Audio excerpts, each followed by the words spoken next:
Picture this. You're scrolling through your feed on a Tuesday morning, right? And you are hit with this massive, flashy news headline. It declares with absolute authority something like 80% of people prefer this controversial new policy. Oh, yeah. Or 9 out of 10 adults agree with this massive cultural shift. Exactly. And your immediate visceral reaction is probably just deep skepticism. You sit there thinking, well, they didn't ask my neighbors. I mean, they didn't ask anyone in my immediate social circle. So how on earth do they confidently claim to know what 80% of a population actually thinks? It's arguably the ultimate magic trick of modern statistics. Researchers and pollsters basically speak for you and millions of others without ever actually speaking to you directly. Which is wild when you really think about it. Right. And when it works, I mean, it is a mathematical marvel. Yeah. But when it fails, it shapes public policy, it drives corporate bankruptcies, and it causes absolute chaos on election nights. Well, welcome to today's deep dive into the architecture of those numbers. We are unpacking the fascinating, mathematically rigorous, and, let's be honest, sometimes completely messy world of sampling for quantitative research. It is definitely messy. Yeah, so our mission today is to entirely demystify this process. We're going to look at the hidden mechanics of how researchers capture the thoughts of millions by asking just this microscopic fraction of that group. And more importantly, we're going to break down exactly how these studies fail. Right. Giving you the tools to spot when, a flashy headline is built on a foundation of terrible data. Exactly, because we navigate a society driven almost entirely by data. We really do. And understanding the engineering behind these statistics gives you sort of X-ray vision. You stop reacting to the emotional weight of a headline and you start evaluating the structural integrity of the claim itself. Right, but to build that structural integrity, we have to establish the playing field first. So there are two basic concepts that dictate this entire landscape: the population and the sample. Right, the absolute basics. Yeah. So in simple terms, the population is the entire universe of the group you care about. Like, if you're studying national voting habits, the population is every single registered voter in the country.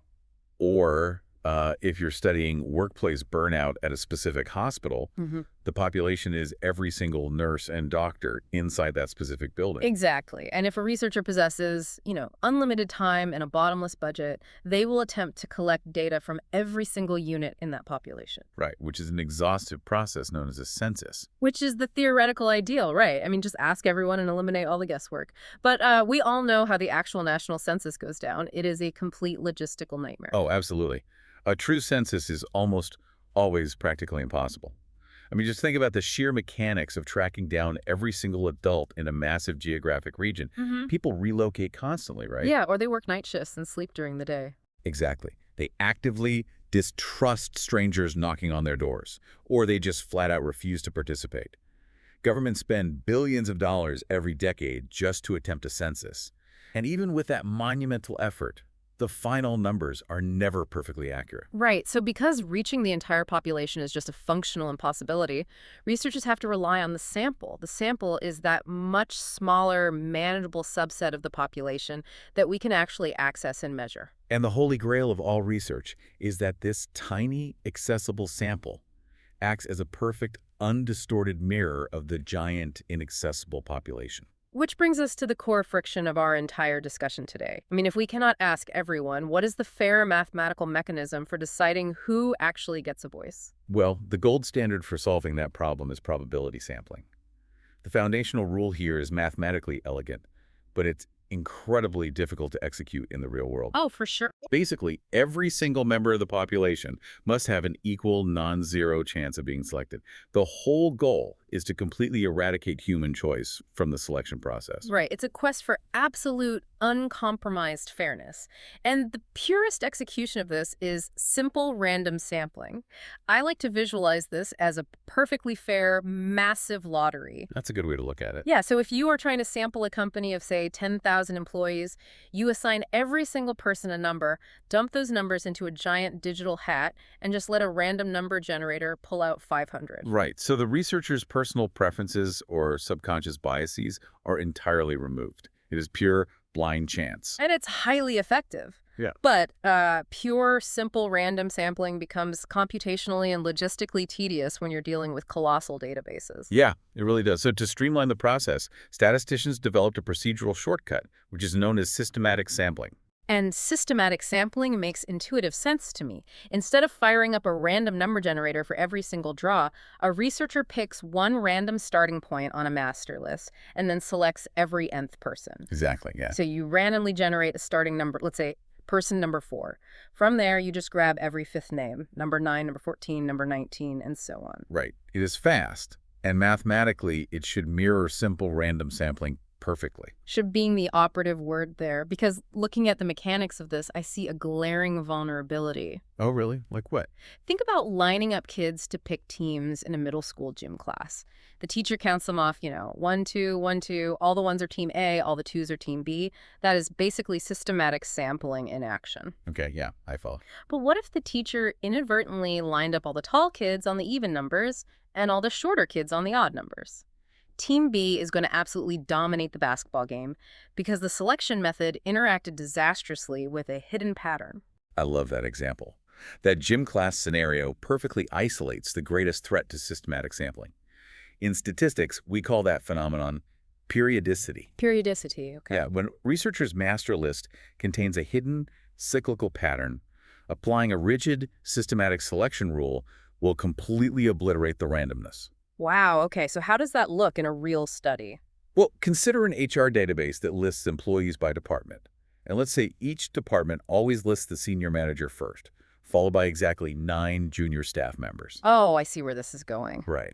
If a researcher decides to systematically sample every 10th person on that list, they might accidentally generate a sample consisting exclusively of senior managers. Ouch. Yeah, they set out to measure company-wide morale and ended up with a sample that only reflects the executives. Exactly. They constructed a heavily biased sample purely by trying to be efficient. So even when a researcher attempts to be perfectly systematic, the underlying architecture of their data can just completely betray them. It really can. But, okay, let's assume the data is clean.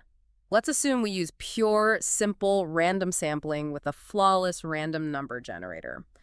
The uncomfortable reality is that sheer mathematical probability can still leave us with a completely useless sample simply due to bad luck.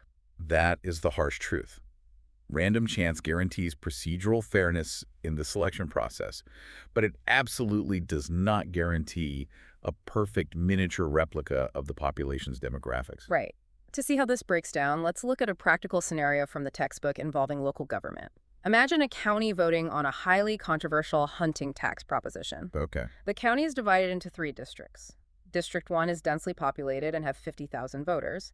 District 2 has 20,000 voters. And District 3 is highly rural and has only 10,000 voters. Right. So very different population sizes. Exactly. So if a pollster throws all 80,000 names into a database and randomly selects a sample of 100 people, blind probability might just happen to pull out 40 people from the tiny rural District 3 and almost nobody from the massive District 1. Which fundamentally compromises the poll's predictive power. I mean, District 1 holds the vast majority of the actual voting power, but in your sample, their voice is entirely minimized. Right. And if policy decisions or campaign budgets are based on that skewed sample, the results on election night will be a massive shock to everyone involved. To neutralize that kind of chaos from blind luck, statisticians engineered a much more controlling methodology, which is called stratified random sampling. Okay, how does that work? Instead of treating the population as one massive pool, the researcher deliberately divides the population into distinct, non-overlapping layers, or what we call strata. Strata, got it. So in your tax proposition scenario, the pollster creates 3 separate pools, one for each geographic district. Then they calculate the exact demographic weight of each pool and draw proportionally. Oh, that makes so much sense. Since District 1 contains over 60% of the county's voters, the researcher mathematically forces the sample to be exactly 60% from District 1. Precisely. Stratification is basically the ultimate tool for engineering accurate representation. And geography is just one variable. A rigorous study will stratify by age, income brackets, gender, and education level. By calculating the exact weights of demographic subgroups in the real world, researchers force the miniature sample to structurally mirror the massive population. Right. It ensures that minority voices or small demographic pockets are never accidentally erased by an unlucky random draw. That structural mirroring is brilliant, honestly, but it rests on a colossal assumption, doesn't it? What's that? Well, both simple random sampling and stratified sampling require the researcher to possess a comprehensive master list of every single person in the population. You cannot stratify a population if you don't actually know who is in it. Ah, yes. So what happens when a researcher is studying a group where no such list exists? That is the reality for a significant portion of sociological and public health research. And it's the exact problem that cluster sampling was invented to solve. Right. A perfect illustration of this from the text is attempting to conduct a national survey of the Religious Society of Friends, commonly known as the Quakers. Yes, a classic example. There are roughly 80,000 Quakers in the United States, but there is no central national registry of every individual member. So a researcher cannot stratify them by age or income because the master data simply does not exist anywhere. But while the researcher lacks a list of individuals, they do have access to a list of the groups those individuals belong to. In this specific case, there are 34 regional geographic groupings or clusters of Quakers across the country. Okay, so how do they sample that? In cluster sampling, the researcher shifts the randomization process. Instead of randomly selecting individual people, they randomly select entire clusters. They might put the names of the 34 regions into a hat, draw 4 of them, and then travel to those 4 specific regions to survey every single individual inside them. The logistical advantage there is undeniable. I mean, a research team only has to fund travel to 4 focused locations, rather than tracking down isolated individuals scattered randomly across all 50 states. Exactly. It saves a massive amount of time and money. But analyzing the mechanics of this, the vulnerability seems severe. Human beings who cluster geographically tend to share cultural microtraits. They do? So if a researcher randomly selects 4 clusters and all 4 happen to be located on the East Coast, the data is going to be incredibly skewed, right? An East Coast congregation might hold significantly different, perhaps more conservative or liberal views than a West Coast congregation. You've hit the nail on the head. That is the defining trade-off of cluster sampling. The statistical term for this is internal homogeneity. Internal homogeneity, meaning they are too similar inside the group. Exactly. Because people within a cluster are often highly similar to one another due to shared local environments or regional cultures, the data from one cluster doesn't offer much variety. So it's a localized echo chamber. Basically. To counteract this, researchers must ensure they randomly select a sufficiently large number of clusters to capture a wide spectrum of regional differences. It solves the logistical nightmare of not having a master list, but it requires careful mathematical balancing to avoid painting a localized picture and calling it a national reality. Wow, okay, so everything we have discussed so far operates under the umbrella of probability sampling. We have clear boundaries, known regional groups, and the safety net of mathematical randomization. Right, the ideal scenarios. But the research world extends far beyond neat districts and accessible regions. How do researchers operate when studying populations that are entirely off the grid, where mathematical randomization is physically impossible? When the boundaries of a population are completely unknown, researchers are forced to abandon probability entirely and enter the realm of non-probability sampling. In this methodology, the mathematical guarantee that everyone has an equal chance of being selected simply evaporates. Honestly, I struggle to see how we maintain scientific rigor here, particularly with the most common form-convenience sampling. It does get a lot of criticism. I mean, this methodology essentially involves a researcher grabbing whoever is closest and most willing to participate.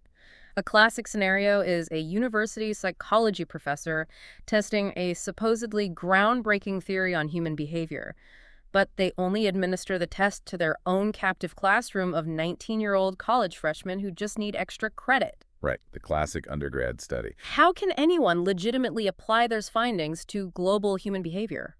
Framing it as convenience sampling feels less like rigorous scientific methodology and more like, I don't know, settling for what is cheap and easy. Well, skepticism regarding convenience sampling is entirely warranted, particularly in the scenario you just described. However, viewing it purely as an academic shortcut ignores the harsh realities of field research. Okay, how so? Often, non-probability sampling is not a matter of convenience.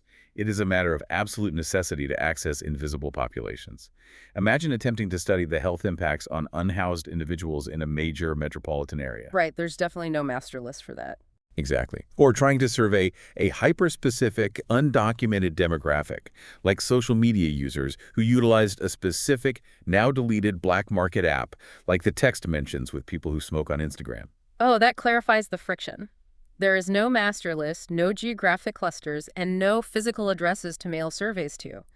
These populations are fluid, they're often undocumented, and understandably wary of researchers. Probability sampling is impossible because the hat you draw names from just does not exist. Right. So to penetrate those invisible populations, researchers utilize something called snowball sampling. Snowball sampling. Yes. They focus all their initial resources on locating and building trust with just one single individual who meets the criteria. After a successful interview, the researcher asks that participant to utilize their own personal trust networks to recruit the next participant. They leverage existing underground networks. The sample grows organically, rolling and accumulating like a snowball. Exactly.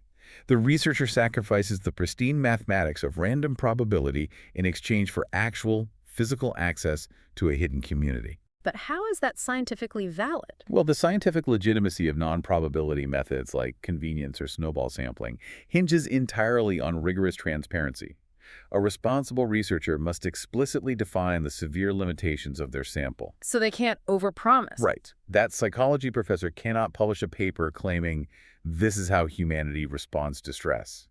They must explicitly state this is how a very specific demographic of college freshmen responds to stress. The methodology isn't inherently useless. The danger arises when researchers try to generalize localized findings to the broader population.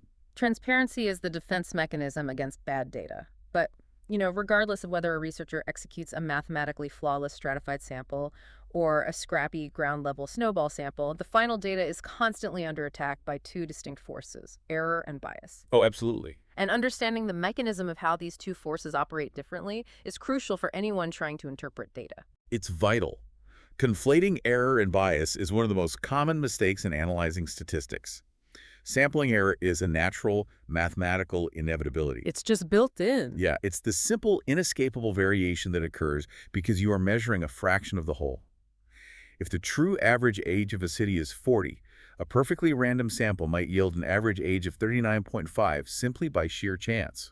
Researchers cannot eliminate error, but they can calculate it, predict it, and represent it as a margin of error. Bias, on the other hand, is an entirely different beast.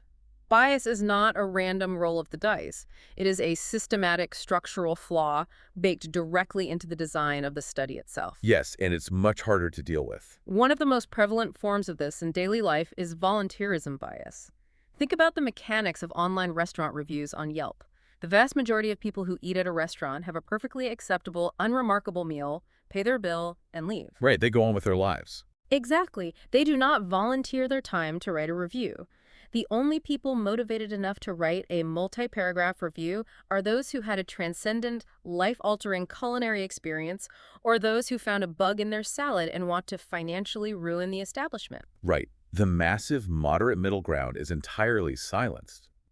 Because the sample relies exclusively on enthusiastic volunteers, the resulting data is artificially skewed toward extreme polarization. And this brings us to a fascinating mechanical failure regarding how researchers sometimes attempt to fix bias. Imagine a university administration wants to measure student satisfaction with campus services. They send a researcher to stand outside the main cafeteria at noon on a Tuesday to survey 100 students. Okay, pretty standard. But midway through, the researcher realizes the study is structurally biased. By only sampling at noon, they are systematically excluding the entire population of evening students who hold full-time jobs during the day. A major oversight. Right. Recognizing this flaw, the researcher attempts to fix it by deciding they just need a larger sample size. So they stay at the cafeteria at noon and survey 300 more students. Which is completely useless. That scenario isolates a fundamental misunderstanding of statistical architecture. Increasing a sample size does absolutely nothing to cure bias. Nothing at all. Gathering 300 more surveys from the exact same flawed location does not bring the researcher any closer to the truth. It simply produces a highly precise, mathematically robust, and completely wrong conclusion. They are now very confidently incorrect. A massive sample size only reduces natural sampling error. It cannot overwrite a fundamentally flawed selection method. Exactly. And the obsession with massive sample sizes also ignores the mathematical reality of diminishing returns. There's a very common assumption out there that a reliable study requires tens of thousands of participants. But the mechanics of probability dictate otherwise. I like to visualize it like tasting a pot of soup to see if it needs more salt. Okay, I like soup. If the soup is a completely smooth, blended puree representing a highly homogeneous population, you only need one small spoonful to know exactly what the entire pot tastes like. Taking 50 more spoonfuls provides absolutely no new information. That's a great analogy. The mathematics of sampling behave exactly the same way. If a researcher increases a sample from 50 people to 500 people, the statistical accuracy skyrockets. The margin of error plummets. But it doesn't keep dropping forever. No, it doesn't. Once that sample reaches a certain threshold, say 2,000 or 3,000 participants, the curve flattens completely. Adding another 500 people to a 3,000-person sample barely moves the needle on accuracy. The resources spent acquiring those extra 500 people are essentially just wasted. So the required size of the spoon depends entirely on how chunky the soup is. If a researcher is measuring something with massive natural variation, like how differently adults navigate the complex American healthcare system, they need a very large sample to capture all the diverse experiences. But if they were measuring a biological constant with very little variation, like the birth weight of healthy full-term infants, a surprisingly small sample will yield incredibly accurate data. It is always a calculation of population variance versus sample size, which honestly brings us to the modern logistical nightmare. The digital age. Yeah. Researchers understand the math of stratification, they know how to calculate diminishing returns, and they know how to spot bias. But applying these pristine mathematical theories requires actually getting real humans to answer questions. And modern technology has entirely disrupted the mechanics of access. Oh, completely. For decades, the telephone was the ultimate vehicle for probability sampling. In the late 20th century, researchers utilized random digit dialing. Because landline area codes were strictly tied to physical geography, a pollster could use a computer to generate random phone numbers within a specific zip code and know with near certainty that they were sampling residents of that specific county. It was basically a golden age of geographic stratification. But the proliferation of the cell phone demolished that geographic certainty. It really did. Today, an area code is basically just a relic of where a person lived when they bought their first phone, not where they live currently. A person with a Chicago area code might have lived in Texas for the last decade. Geographic stratification via random digit dialing is functionally dead. And beyond the loss of geography, our cultural relationship with the phone has completely inverted. We live in the era of caller ID, spam risk warnings, and constant digital bombardment. Response rates to random phone surveys have completely cratered. They've plummeted. And this introduces a massive new wave of bias.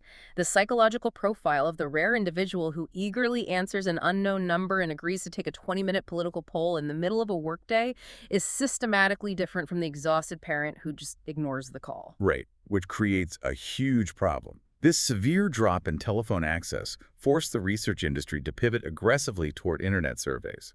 And look, digital surveying offers incredible logistical advantages. It is remarkably cheap, execution is instantaneous, and the software allows for dynamic mechanics like branching. Branching is great. Branching logic actually respects the user's time. If the first question is, do you currently own a hybrid vehicle? And the user clicks no, the software instantly bypasses the next 30 questions about battery charging habits and jumps the user to a relevant section. It creates a seamless, personalized experience that keeps respondents engaged. But digital convenience creates its own structural biases, doesn't it? Of course, we still operate in a society with a significant digital divide.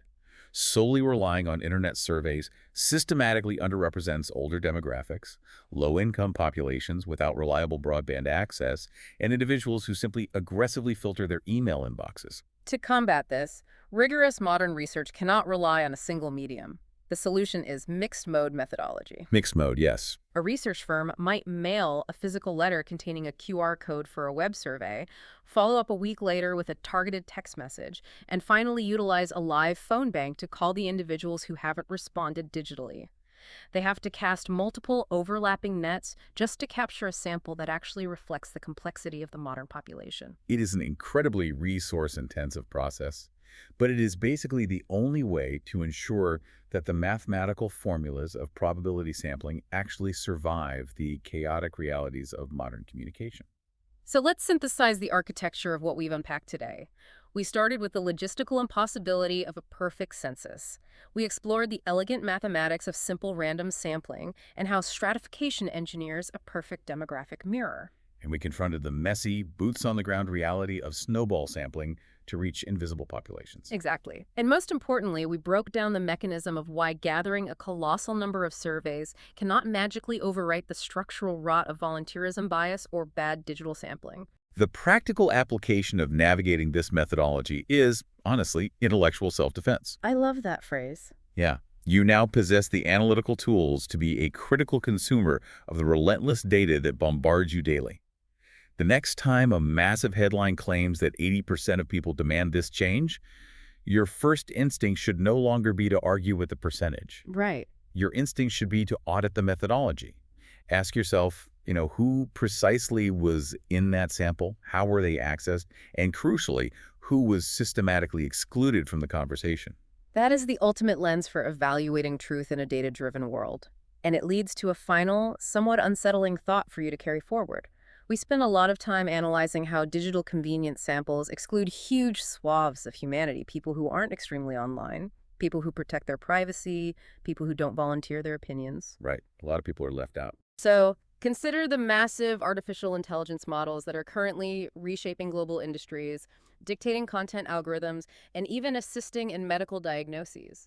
If the training data fueling these AI models is essentially just one unprecedented planetary scale convenience sample scraped automatically from Reddit, Twitter, and whoever happens to be the absolute loudest on the internet, what massive unseen structural biases are we currently baking into the foundation of our future simply because we forgot to ask everyone else?